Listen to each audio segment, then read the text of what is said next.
एक बार राजा विक्रमादित्य क्षिप्रा नदी के किनारे टहल रहे थे।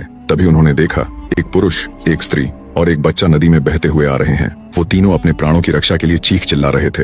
उन्हें देख तुरंत राजा विक्रमादित्य नदी में कूद गए और अपने जादुई वीरों की मदद से उस दंपति और उस बच्चे को नदी से बाहर निकाल लाए। बाहर निकालकर जब राजा विक्रमादित्य ने उनसे इस पाप कृत्य का कारण पूछा तो आदमी ने बताया उन्होंने ये फैसला दरिद्रता से तंग आकर लिया था। वो उनके राज्य में ही रहने वाला एक निर्धन कुम्हार है। अब चूंकि राज्य के सभी लोग आत्मनिर्भर हो गए तो उन्हें काम मिलना बिल्कुल बंद हो गया। जब उन्हें खाने तक के लाले पड़ गए तब मजबूरीवश ये कदम उठाना पड़ा, क्योंकि अपनी बीवी बच्चों को भूख से तिलमिलाते देखना मौत से अधिक दुखदायी होता है। रोज रोज ये भयानक मंजर देखने से अच्छा तो एक बार के लिए मृत्यु की पीड़ा को ही सहन करना मुझे कहीं ज्यादा आसान लगा। गरीब कुम्हार की पूरी व्यथा जान राजा विक्रमादित्य अंदर तक सिहर उठे। उनके राज्य में किसी व्यक्ति की ऐसी दशा ये वाकई में हृदय को झकझोर देने वाला था। राजा विक्रमादित्य उस गरीब कुम्हार से बोले, तुम्हें आत्महत्या करने की बिल्कुल भी आवश्यकता नहीं। तुम सब मेरे अतिथि बनकर रहोगे। तुम्हें कभी किसी चीज की कमी नहीं होगी। तुम जब तक चाहो वहाँ रह सकते हो। राजा विक्रमादित्य की बात सुन वो गरीब कुम्हार बोला, माफ करे राजन, आपकी बात बहुत ही उचित है। आपका सुझाव काबिले तारीफ है, पर हे राजन, चाहे कोई भी कितना ही दयावान क्यों ना हो, 10-5 दिन से ज्यादा कोई अतिथियों की देखरेख नहीं कर सकता और अंततः अतिथि को अपमानित होकर आतिथ्य छोड़कर जाना पड़ता है। तो 4 दिन की चांदनी और फिर वही काली रात से बेहतर तो हमारा मर जाना ही बेहतर है। और वैसे भी कुछ दिन राजसी सुख भोगने के बाद तो हमें अपना जीवन और भी नर्क लगने लगेगा। तब राजा विक्रमादित्य बोले, नहीं महोदय, ऐसा बिल्कुल भी नहीं है। आप जब तक चाहे तो अपनी पूरी जिंदगी भी हमारे अतिथि घर में रुक सकते हैं। आपकी सेवा में किसी प्रकार की कोई कमी नहीं आएगी। राजा विक्रमादित्य के इतना कहने पर वो गरीब कुम्हार परिवार सहित अतिथि घर में आकर रहने लगा। राजा विक्रमादित्य ने उनकी सेवा के लिए नौकर चाकर तैनात कर दिए, जो हर समय उनकी हर जरूरत को पूरा करने के लिए वहां मौजूद रहते। कुम्हार और उसके परिवार के दिन अब बड़े ही सुख के साथ बीतने लगे। उन्हें किसी भी चीज की कोई कमी न थी, लेकिन वे जहां रहते उस स्थान को बिल्कुल भी साफ सुथरा नहीं रखते। जो वस्त्र पहनते कई दिन बीत जाने पर भी उन्हें बदलते नहीं थे। जहां रहते, जहां सोते, वहीं थूकते, वहीं मूत्र विसर्जन करते थे। कई बार तो वे धूर्त लोग वहीं पर मल त्याग भी कर देते। धीरे धीरे उनके रहने वाली जगह में चारों तरफ गंदगी फैल गई। अब वहां का हर कोना दुर्गंध मारने लगा। सेवा में लगे नौकर कुछ दिन तक तो उनकी ये अनिष्टता सहन करते रहे, पर दिनों दिन उनकी बढ़ती हुई गंदगी देख वो भाग खड़े हुए। राजा को जब ये सूचना मिली तो उन्होंने अन्य नौकरों को उनकी सेवा के लिए भेज दिया। कुम्हार परिवार की मचाई गंदगी से परेशान हो उनकी सेवा में दूसरी बार भेजे नौकर भी भाग खड़े हुए। अंततः राजा विक्रमादित्य ने खुद उनकी सेवा करने की ठानी। अब वो हर समय उस कुम्हार परिवार के साथ रहने लगे। उनका हर काम, उनकी हर इच्छा वो खुद पूरी करने लगे। कमरे से उठती उस भयंकर दुर्गंध से उनका सिर फटा जाता, पर फिर भी राजा विक्रमादित्य बड़े ही सहज भाव के साथ उनकी सेवा में लगे रहते। कई बार तो कुम्हार उनसे अपने पैर तक दबाते और राजा विक्रमादित्य एक राजा होते हुए भी बिना किसी संकोच के उनके पैर तक दबाते। ऐसे ही कई दिन बीत गए। जब कुम्हार परिवार ने देखा कि राजा विक्रमादित्य तो उनकी सेवा में बिल्कुल अडिग है और वे बिना किसी रोक टोक के उनके दिए हर काम को करते हैं, तो उन्होंने हर वो कोशिश की जिससे राजा विक्रमादित्य अपना आपा खोकर उनके साथ दुर्व्यवहार करने पर मजबूर हो जाए। पर हुआ इसका बिल्कुल उल्टा। जितना उनका व्यवहार खराब होता गया, विक्रमादित्य का व्यवहार उनके प्रति उतना ही नर्म होता चला गया। अंततः एक दिन कुम्हार परिवार ने विक्रमादित्य को उकसाने के लिए अपने पूरे शरीर पर अपना मल मूत्र लेप लिया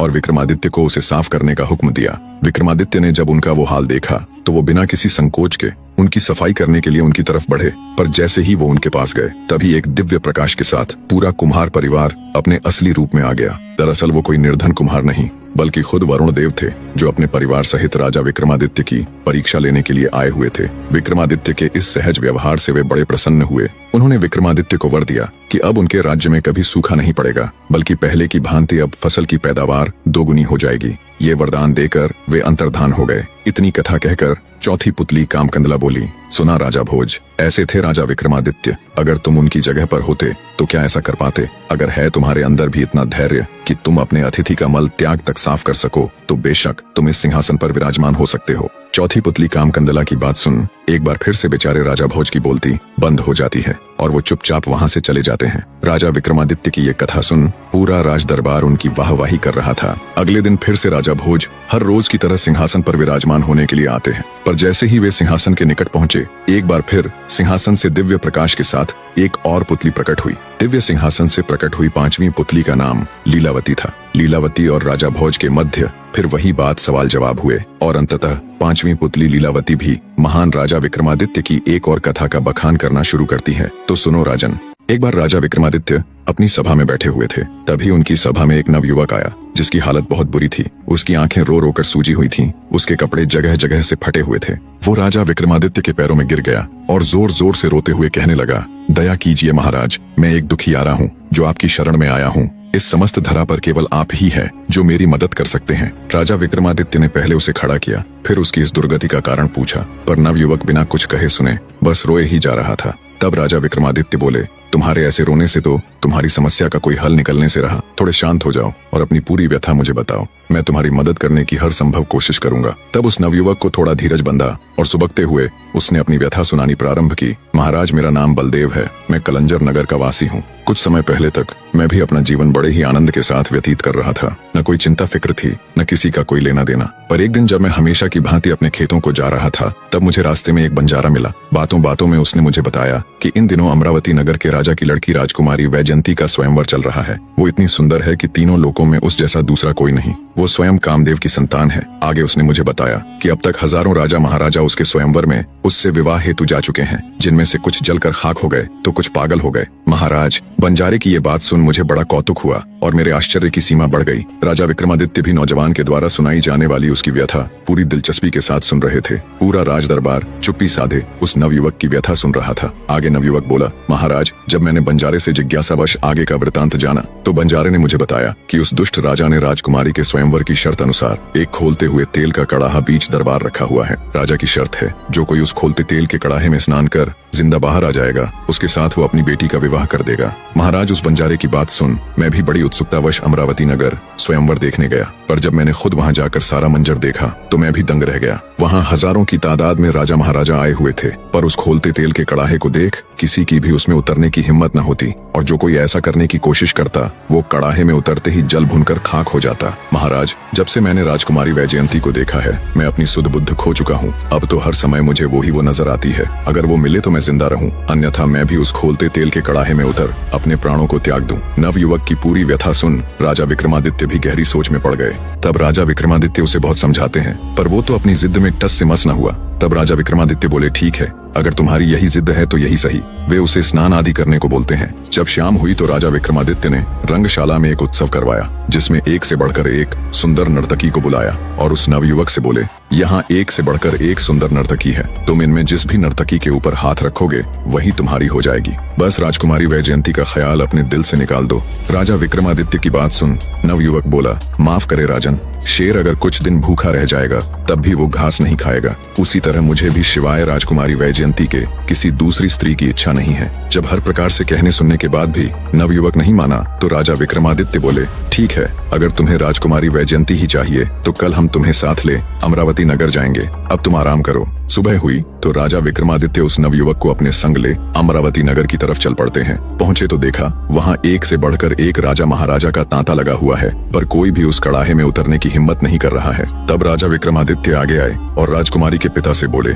मैं राजकुमारी वैजयंती के स्वयंवर की शर्त अनुसार इस खोलते तेल के कड़ाहे में स्नान करने के लिए तैयार हूँ, पर मेरी भी एक शर्त है। अगर मैंने आपकी शर्त पूरी कर दी तो आपको अपनी लड़की का विवाह मेरे साथ आए इस नवयुवक से करना होगा। विक्रमादित्य की बात से राजा तुरंत सहमत हो गया। राजकुमारी वैजयंती भी बड़ी दिलचस्पी के साथ ये सारा माजरा देख रही थी। दरअसल वो बेचारी भी अपने क्रूर पिता की इस नामुमकिन सी स्वयंवर शर्त से बहुत परेशान थी। उसे तो लग रहा था कि वो आजीवन कुंवारी ही रह जाएगी। वहाँ मौजूद सभी राजा महाराजा दम साधे इस मंजर को देखने के लिए उतावले हो रहे थे। तभी राजा विक्रमादित्य ने अपने जादुई वीरों को याद किया और उन्हें हुक्म दिया कि जब मैं इस तेल के कड़ाहे में उतर जाऊं तुम तुरंत मेरे ऊपर अमी की बोतल से छिड़काव कर देना। अपने अदृश्य वीरों को ये हुक्म दे राजा विक्रमादित्य तुरंत उस खोलते तेल में चले गए। जैसे ही वो भुने तो उनके कहे अनुसार उनके एक वीर ने उनके ऊपर अम्मी का छिड़काव कर दिया, जिससे वो बिल्कुल कुशल मंगल उस खोलते तेल के कड़ाहे से बाहर आ गए। खोलते तेल के कड़ाहे में से जब राजा विक्रमादित्य जिंदा और बिल्कुल सही सलामत बाहर आए तो हर कोई हैरान था। पूरे राज दरबार में तालियों की गड़गड़ाहट थी।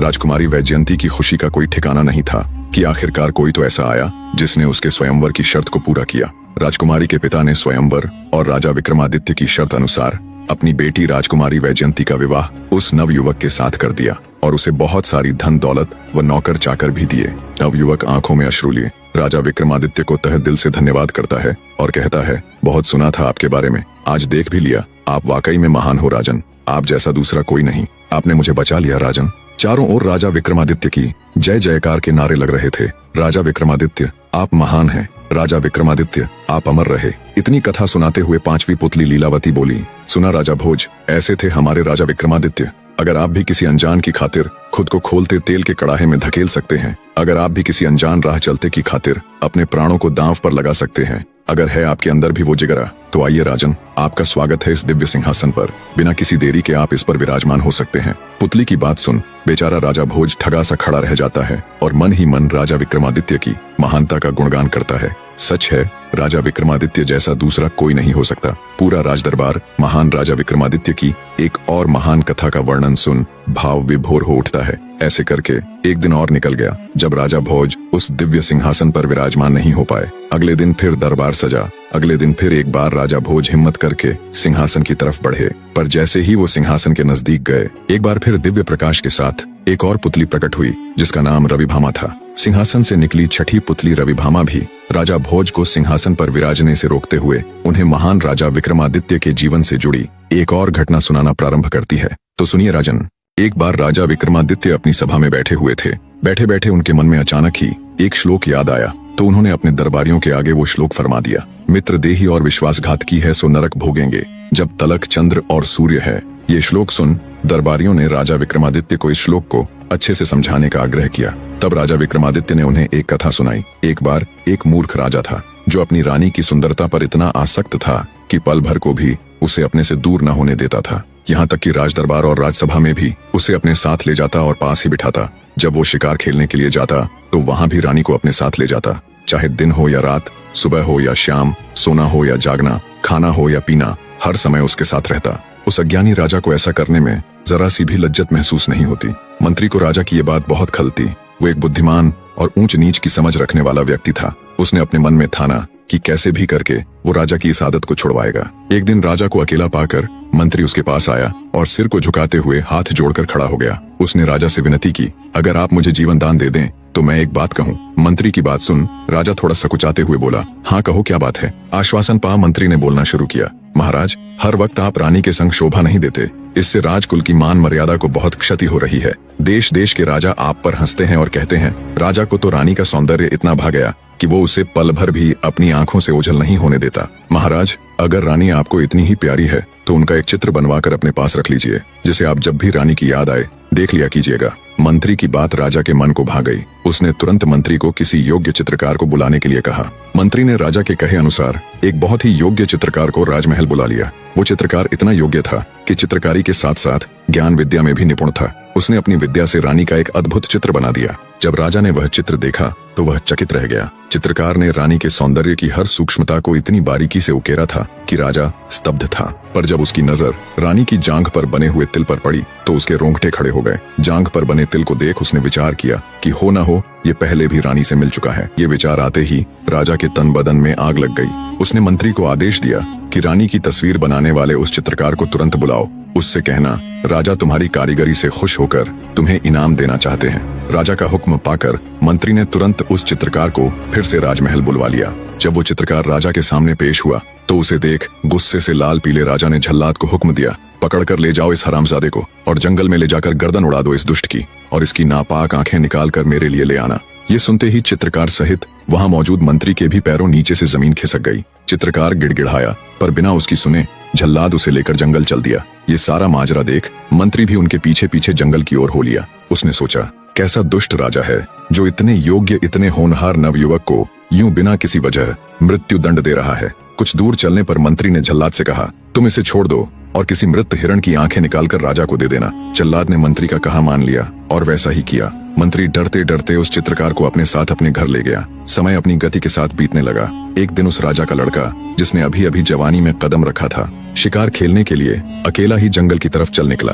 जब वो जंगल के अंदर गया तो उसे एक शेर की गुर्राहट सुनाई दी। शेर की आवाज सुन राजा का लड़का घबरा गया और घोड़े से उतर भागकर एक वृक्ष पर चढ़ गया। जब तक वो वृक्ष पर चढ़ा इतने में शेर भी वहां आ पहुंचा। राजकुंवर ने जब वृक्ष पर चढ़कर देखा तो वहां ऊपर एक रीछ बैठा हुआ था। मारे भय के कुंवर के प्राण सूख गए। उसे घबराया देख रीछ बोला, डरो मत कुंवर, तुम मेरी शरण में आए हो। मैंने तुझे जीवन दान दिया। अब बिना किसी भय के तू आनंद के साथ यहाँ आराम कर।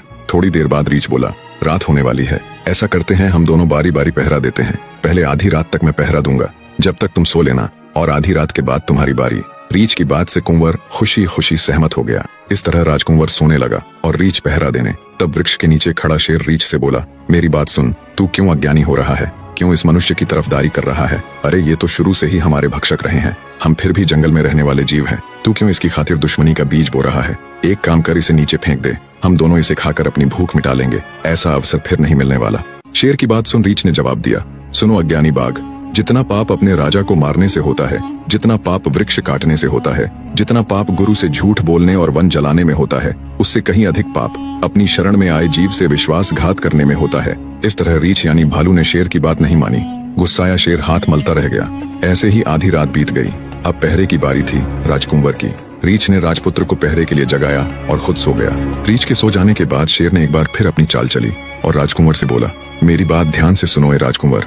सोने से पहले रीछ ने मुझसे कहा था कि जैसे ही सुबह होगी वो तुम्हें खा जाएगा। सुनो लड़के, इससे पहले रीछ उठे और तुम्हारा काम तमाम कर दे, मैं तुम्हें एक युक्ति बतलाता हूँ। तुम इस सोते हुए रीछ को धक्का देकर नीचे गिरा दो, मैं इसे खाकर यहाँ से चला जाऊंगा। इस तरह न तुम्हें इससे खतरा होगा और न मुझसे, और तुम्हारी जान साफ बच जाएगी। राजकुंवर उस दुष्ट शेर की बातों में आ गया। उसने सोते हुए रीछ को पेड़ से धक्का दे दिया। किस्मत से गिरते गिरते भालू के हाथ पेड़ की एक डाल आ गई और वो नीचे नहीं गिरा। गुस्साया रीछ राजकुंवर से बोला, धोखेबाज, नीच मनुष्य, मैंने न केवल तुम्हारे प्राण बख्शकर तुम्हें जीवन दान दिया, बल्कि तुम्हें शरण देकर शेर से भी बचाया, और तू दुष्ट मुझे ही मारने चला था। बोल, अब मैं तेरे साथ क्या करूं? मार डालूं तुझे? रीछ की बात सुन राजकुंवर की जान हल्क में आ गई। तब रीछ बोला, सुने धूर्त लड़के, मैं तुझे जान से तो नहीं मारूंगा, पर तुझे इसकी सजा अवश्य दूंगा। इतना कहकर रीछ ने राजकुंवर के कान में मूत दिया, जिससे वो गूंगा और बहरा हो गया। अर्थात ना वो अब कुछ बोल सकता था और ना ही कुछ सुन सकता था। सुबह हो चुकी थी। शेर वहां से चला गया। राजकुमार जब राजमहल पहुंचा तो उसकी ऐसी हालत देख राजा को तो जैसे सांप सा लड़ गया। अच्छा भला तो गया था, ये क्या हो गया इसे? रानी ने भी जब अपने पुत्र की ऐसी हालत देखी तो वो भी दहाड़े मार मार रोने लगी। राजा ने दूर दूर से अनेकों वैद्यों से लेकर झाड़ फूंक करने वाले, मंत्र तंत्र करने वाले और अनेकों विद्वान पंडित बुलाए, पर कोई भी राजा के लड़के को ठीक ना कर पाया। राजा अब हर समय इसी चिंता में रहने लगा। राजा को गहरी चिंता में डूबे देख एक दिन उसका मंत्री उससे बोला, महाराज, मेरी पुत्रवधू एक योगी की चेली रह चुकी है, अगर आप कहें तो राजकुमार को देखने के लिए मैं एक बार उसे भी बुलाकर देखूं। मंत्री की बात सुन राजा बोला, ये काम तो तुम्हें बहुत पहले करना चाहिए था। एक हल्की सी उम्मीद के साथ राजा ने तुरंत अपने मंत्री को उसकी पुत्रवधू बुलाने का हुक्म दिया।